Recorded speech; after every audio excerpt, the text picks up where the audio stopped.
This is Larry Henares making your day with part 20 of a book I wrote on Philippine history. Chapter, Knucklehead George meets Bobo Montejo. And we continue to quote. Admiral Bobo Montejo was aware that Knucklehead George was on his way to Manila. He had months to set up mines across the bay entrance, Manila Bay, and activate shore batteries in Corregidor and in the Manila waterfront, but he did not. At the time of Dewey's arrival, he might have simply placed his ships across the entrance of the bay, and if he did, he would have crossed the T of Knucklehead Dewey's battle line, bringing his full broadside guns to bear on it and sending most of the American ships to the bottom of the sea. But Bobo did not do it. In the early morning of May the 1st, Knucklehead George sailed into the Manila Bay virtually undetected. In fact, not only was he undetected, but he himself failed to detect the entire Spanish fleet lying at Cavite. A couple of idiots playing in a game of blind man's bluff, playing blind. Here again was a master's chance for Bobo Montejo to destroy Knucklehead George, again crossing the American T. This time, even better, from the rear, when she would battered Dewey's fleet to scrap iron, but Bobo did not. Incredibly, the American squadron was permitted a half-turn, and Knucklehead George issued his famous command, "You may fire when you're ready, Gridley." Gridley was ready, but Admiral Patricio Bobo Montejo was not. His men could not even shoot straight. Spain's policy not to industrialize was obvious. Bobo's ships had guns that could not shoot straight. His ships were steel-plated wooden ships. Knucklehead George's ships were made of steel. Bobo Montejo lost all of his 9 ships. Not a single one of the 7 American ships was sunk.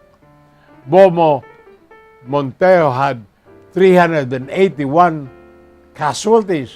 Knucklehead George had none. One American sailor died of heat prostration shoveling coal in the hold of SS Olympia, Knucklehead George flagship. The massacre was mercifully over by 12:30 noon. More about this after these messages.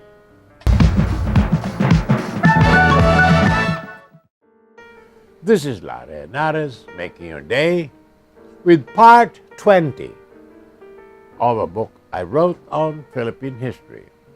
Chapter, Knucklehead George meets Bobo Montejo. General Emilio Generaldo, rushing up from Singapore, missed the boat.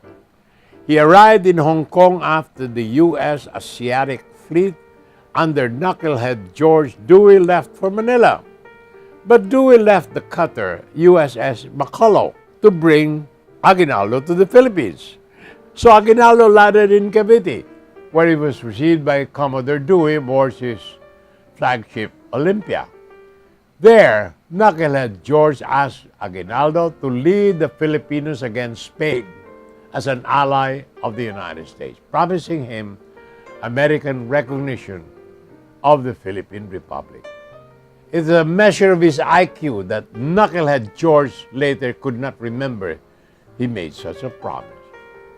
On the strength of such a promise, General Aguinaldo rallied his people, proclaimed Philippine independence on June 12, 1898, with one American officer in attendance, signing the proclamation as a witness, and then liberated practically the entire Philippines.